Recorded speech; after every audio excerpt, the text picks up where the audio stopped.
नमस्कार, नादिर टीवी देख रहे हैं आप और मैं हूं आपके साथ नंसी शर्मा। और चलिए बुलेटिन की शुरुआत करेंगे हरियाणा की खबरों के साथ में, जहां प्रधानमंत्री नरेंद्र मोदी ने रविवार को द्वारका एक्सप्रेसवे और UER-2 परियोजना का उद्घाटन किया। इस अवसर पर पीएम नरेंद्र मोदी ने हरियाणा के मुख्यमंत्री नायब सिंह सैनी की कार्यशैली की जमकर सराहना की। पीएम मोदी ने कहा कि आज हरियाणा युवाओं को बिना पर्ची और बिना खर्ची के रोजगार देने वाला राज्य बन गया है।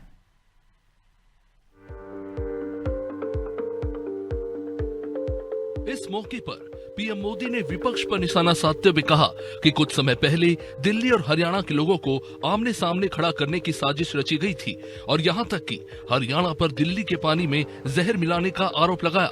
लेकिन इस तरह की नकारात्मक राजनीति से अब दोनों राज्यों को मुक्ति मिल गई है।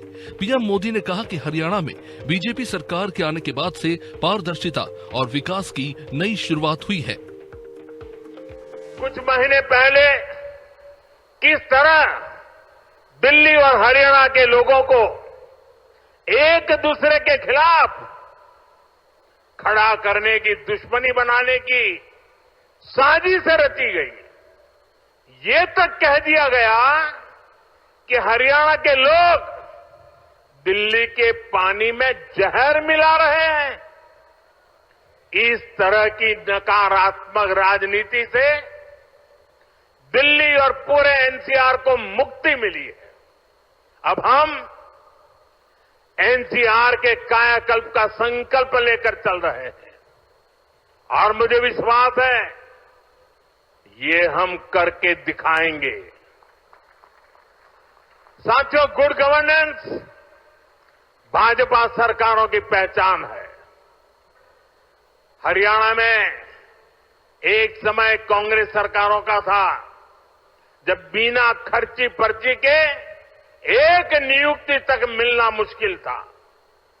लेकिन हरियाणा में भाजपा सरकार ने लाखों युवाओं को पूरी पारदर्शिता के साथ सरकारी नौकरी दी है।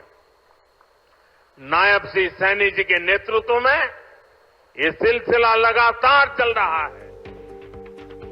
कार्यक्रम में मुख्यमंत्री नायब सिंह सैनी ने कहा कि प्रधानमंत्री मोदी की वजह से हरियाणा को लगातार बड़ी परियोजनाओं का तोहफा मिल रहा है। सीएम सैनी ने पीएम का सम्मान करते हुए उन्हें पगड़ी पहनाई और आभार जताया। प्रधानमंत्री ने 11,000 करोड़ रुपए की 6 सड़क परियोजनाओं का उद्घाटन और शिलान्यास किया। इनमें द्वारका एक्सप्रेसवे और UER-2 परियोजना के अलावा सोनीपत से बहादुरगढ़ तक 2 नए 4 लेन संपर्क मार्ग भी शामिल है। इससे दिल्ली एनसीआर को ट्रैफिक जाम से राहत और हरियाणा के उद्योग व्यापार को नई रफ्तार मिलने की उम्मीद है। आदरणीय प्रधानमंत्री जी डिफेंस कॉरिडोर से लेकर फ्रंट कॉरिडोर तक, भारतमाला और सागरमाला तक हम देख रहे हैं प्रधानमंत्री मोदी जी के नेतृत्व के अंदर जैसे रोडवेज, रेलवेज और एयरवेज कनेक्टिविटी का जाल पूरे देश में फैलाने के लिए मिशन मोड में आप दिन रात काम कर रहे हैं। साथ ही प्रधानमंत्री पीएम गति शक्ति के माध्यम से आधारभूत परियोजनाओं को बेहतर बनाया जा रहा है। आदरणीय प्रधानमंत्री जी, माननीय जो विशेष रूप से मैं आपका आभारी हूं कि आपने बड़ी बड़ी परियोजनाओं की स्वीकृति देते हुए हरियाणा का भी विशेष आपने ध्यान रखा है। यह हरियाणा के प्रति आपका विशेष स्नेह है। आपने हमें कई बड़ी सौगातें दी है। इनमें western dedicate front corridor, rail coach factory, Kundli Manesar Palwal expressway, कुंडली गाजियाबाद पलवल एक्सप्रेसवे, बल्लभगढ़ मुसेजर, मुंडका बहादुरगढ़, गुरुग्राम सिकंदरपुर और फरीदाबाद पलवल मेट्रो लिंक, रोहतक में देश का पहला एलिवेटेड रेलवे ट्रैक आपने ही बनाया है। मुझे ये बड़ी खुशी है कि आपके कर कमलों के द्वारा, आपके आशीर्वाद से हमें हरियाणा में रेवाड़ी में एम्स जैसी बड़ी सुविधा आपके कर कमलों से मिलने जा रही है।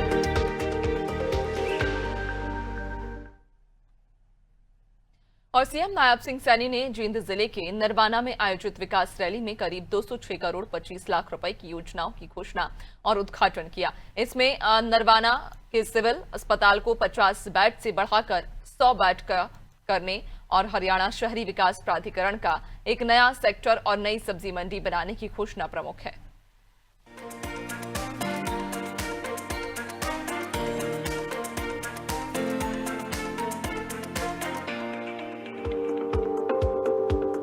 जिले के नरवाना में आयोजित विकास रैली में मुख्यमंत्री नायब सिंह सैनी ने कहा कि हरियाणा सरकार सबका साथ, सबका विकास और सबका विश्वास के मूल मंत्र पर कार्य करते हुए विकास की धारा हर क्षेत्र और हर वर्ग तक पहुंचाने के लिए निरंतर प्रयासरत है।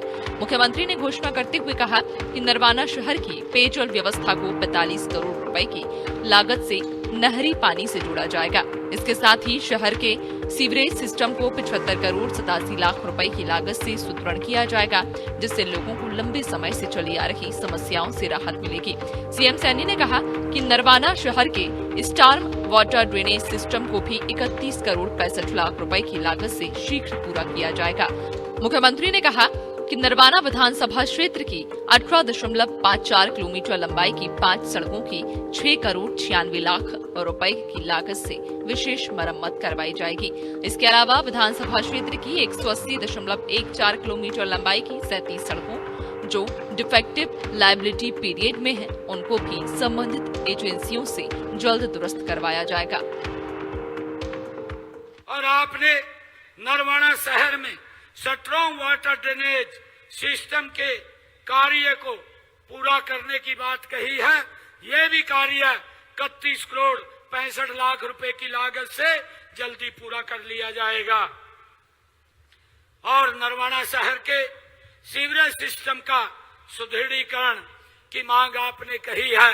मैं इसके लिए 75 करोड़ 87 लाख रुपया मैं दे करके जाता हूं। इस काम को भी जल्दी शुरू किया जाएगा। और नरवाना में जो आपने कहा है कि नया बस स्टैंड का निर्माण किया जाए, इसके लिए नरवाना में 9 बेज का नया बस स्टैंड बनाने की भी मैं घोषणा करता हूं।